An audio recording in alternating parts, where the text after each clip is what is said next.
Make your way into the capital some dark night, steal into the president's bedchamber, through one of the windows, drag him out through it, and convey him into the hut or boat you have provided for the purpose. Then see what you can make of him, what power you can get possession of by this exploit, what money, what arsenals, what fortresses you can get possession of, what change you can, by this means, make in the constitution.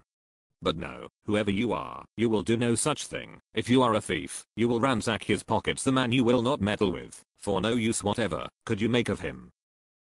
Under a monarchy, accept the invitation of the wife of the chief magistrate. You beget a future possessor of the throne, taking your chance for keeping your head or losing it. In a representative democracy, accept the like invitation from the wife of a chief magistrate. You beget a future possessor of a far more accounting house. Your head is not in danger, your purse is, or is not, according to circumstances. Let me get this straight. You want to kidnap the king? That factitious banana hammock. Why? Purple monkey dishwasher. What the hell does that mean? XOXO. Are you high? Maybe. Why do I smell bacon? Suck it, Tonya.